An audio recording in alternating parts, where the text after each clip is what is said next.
Thank you so much. Thank you so much for being here, Chief, and to everyone who worked so hard on getting us this information. It's truly appreciated. And I want to compliment your public information officer. I think that's her title, Emily Lauk, for being unbelievably responsive.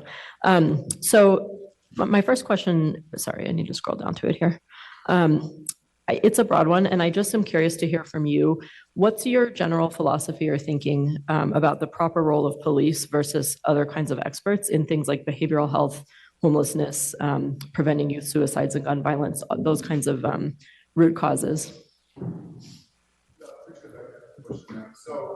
My philosophy is, I think, quite in line with Sir Robert Peel. I think that we are members of this community. We are just the only members that are given the authority to police.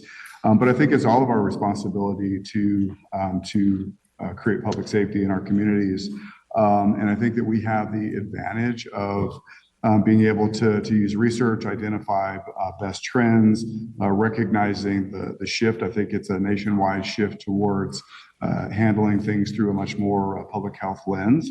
And so I think that informs the strategies that we employ, because again, we understand that over policing communities does not improve crime, nor does it help with our relationship with communities. And so using public health approaches and creating coalitions and partnerships with both community organizations that I think do a lot of the work as it relates to gang prevention and harm reduction, as well as our other city partners that can help us improve lighting and other things that we recognize to be key strategies to eliminate the drivers of crime. I think that it's our position to be just partners in that coalition.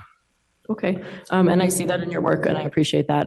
I think what I'm getting at is a little more to do with kind of the core functions of police versus other kinds of city employees and agencies, right?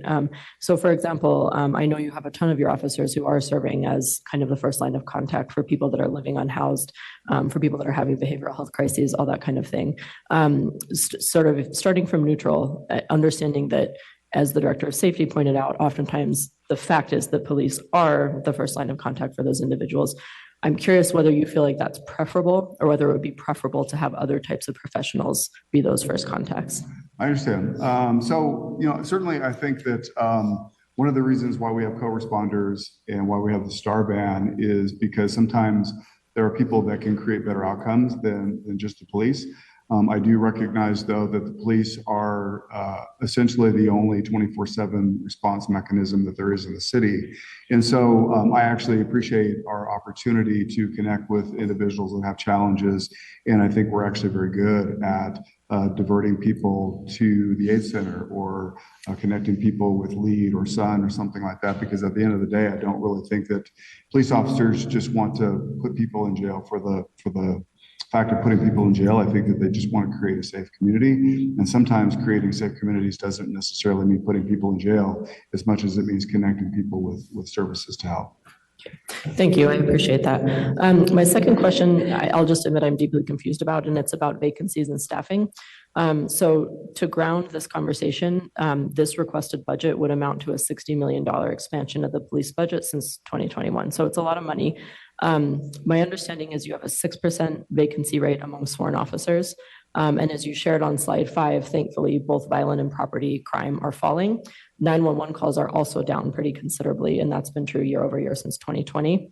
And yet this budget, as I understand it, I guess my confusion is that I've heard and seen in sort of overarching budget presentations from the mayor's office that we're considering 167 new recruits in 2024, which would be about 2/3 above the level of authorized strength. And yet I'm seeing staffing levels remaining flat. And yet I'm hearing that we're making an $8.2 million investment in those 167 recruits. So I just feel like there's conflicting information, and would love to hear what I'm missing there.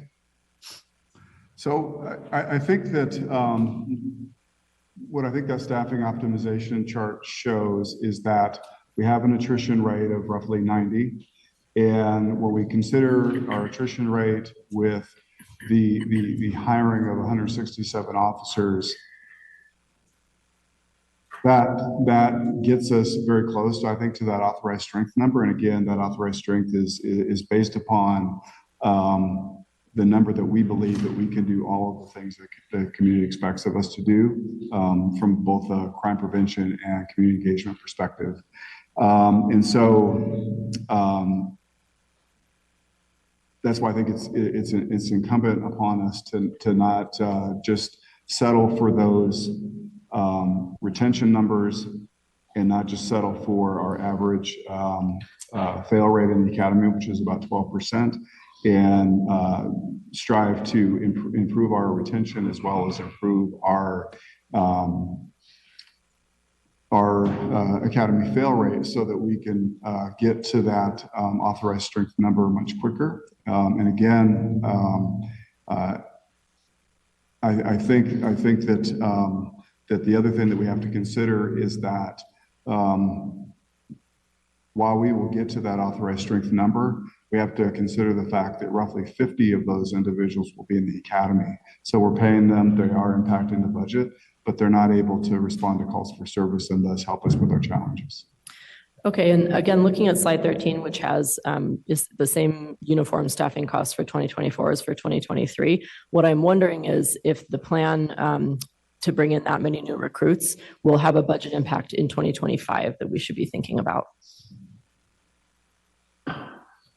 I'm sorry, your question is, do we? Yeah, so on slide 13, what I'm seeing here is that the uniform full-time employees for 2023 is flat compared to 2024. So first of all, I am confused about that because I've also heard talk of an $8.2 million investment.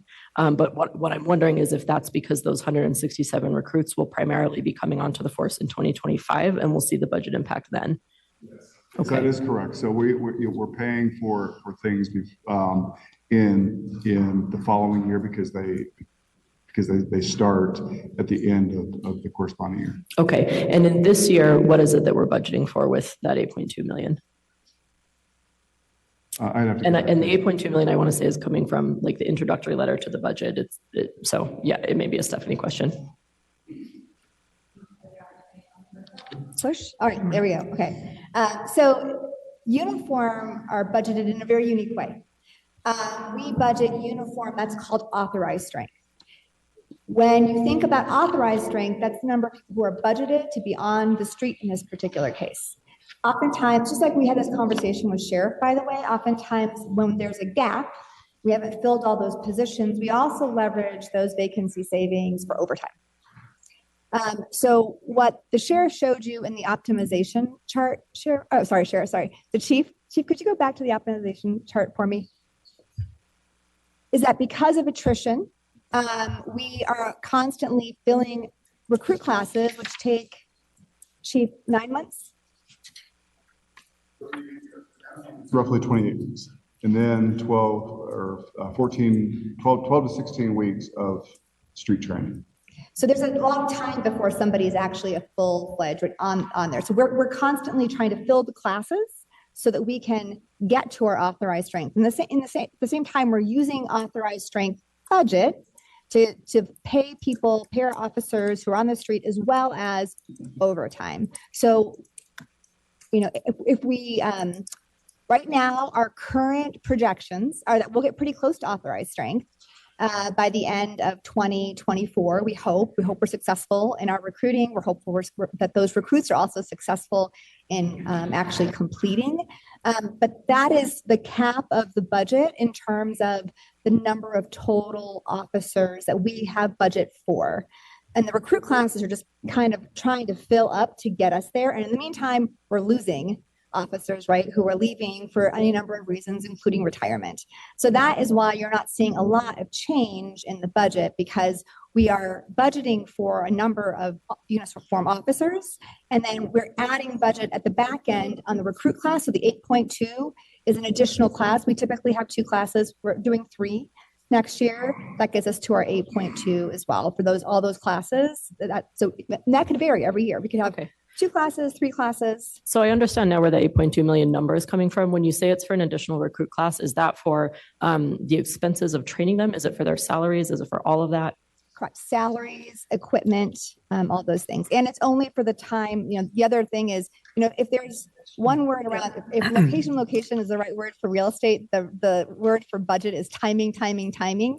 So oftentimes, given the trajectory of classes, some of that, there's 12 months in a year, and some of those classes could even bleed into the following year as well. So we try to capture what we think from a timing perspective, the costs of that would be in that 12 months for 2024. Okay, and so then I have the same question I asked the sheriff. Councilmember Parady, if we can, we're going to allow 3 questions this round. Sorry. Get you back in. And so want to stop you there and we'll get you back in. Thank you. Go from there. Thank you so much. Thank you, sir. We're going to go ahead and circle back to a couple council members. Councilmember Parady, please go ahead. Thank you so much. I just need to scroll back. Here we go. So Chief, I want to start with something really quick. I just want to commend you for moving away from the practice of no-knock warrants. I think most of my colleagues know that I had a case once in my past life as an attorney with 4 teenage brothers who were injured and terrified when DPD executed a faulty no-knock warrant on their home. So that really caught my eye, and I feel like that's just real leadership. So thank you for that. My next question, as you know, experts in our community, including the Reimagining Policing Task Force, their first recommendation, and so advocates have been calling for years, was to create a freestanding Department of Community Safety outside the police department, similar to what was stood up in Oakland that succeeded in turning the tide of gun violence in that community for several years before the pandemic. And as you also know, there was an audit of police department operations that came out in June, which found that the police department specifically lacks a holistic strategy for community policing. So I'm curious, when I see $2.8 million allocated to community policing within the department, why we wouldn't consider allocating a piece of that to an outside Department of Community Safety, as those kind of community-based experts have consistently requested of us.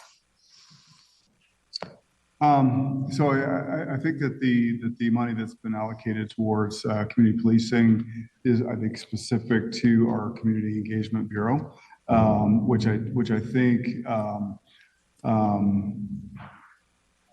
kind of puts our community engagement and community policing efforts sort of in hyperdrive. But I think it's the responsibility of every officer, particularly at the district level, to engage in community policing. One of the reasons why we strive for that 35% of uncommitted time, so that time can actually be devoted to getting out of your car, getting to know neighbors and community, engaging in community policing efforts, as well as crime prevention efforts, understanding that some of those community policing efforts actually manifest themselves as crime reduction aspects. And so, certainly, supportive of the eventual development of a community safety agency, understanding that sometimes there's not necessarily a need for first touch by Denver police officers.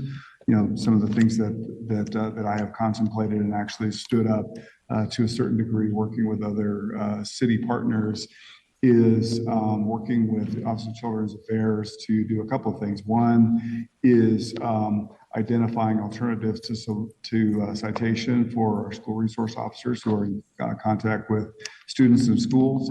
Also, having them be a response when there's a runaway, like a chronic runaway. There's information that we've been able to develop through dispatch that there is no safety concern. And why have officers respond and complete a report only to hand that over to OCA in order for them to move forward with their work? So kind of removing police from that. Also, taking advantage of Colorado mediation concepts. There's a number of calls that we get where it's really just a neighborhood dispute, and there's no allegation of criminal behavior. And so, why have Denver police officers show up and try to mediate that situation when maybe expert mediators might be able to, one, come to a better resolution, and two, not have to insert police officers into a community situation. And so those, the development of that is still certainly underway, but again, continue to be open to opportunities to remove police from engagement with community outside of wanting to continue to build that trust and build that community engagement. Okay, and I hear you saying that I asked you about a community engagement budget, whereas community policing is something that sort of officers do, so they're maybe not the same thing, and so I hear that. I would nonetheless be interested in knowing what, if anything, you've been doing in response to that audit and its findings, specifically the findings around community policing from the auditor's report in June. Yeah, so we actually are, there's a number of findings that I think that we've been responsive to. One, creating a more robust strategic plan. So I still think the one-pager is important for officers who are not going to read a voluminous document, but certainly understanding that those individuals that are in charge of making sure that we meet our goals, making sure that there's a much deeper plan, strategy plan, creating a strategy for recruitment. We've created a document that details our strategy there, and also for community policing, we don't have it completed yet, like we have the other two near completion, but we are working on creating a document that talks about our strategic plan as it relates to community policing. Thank you.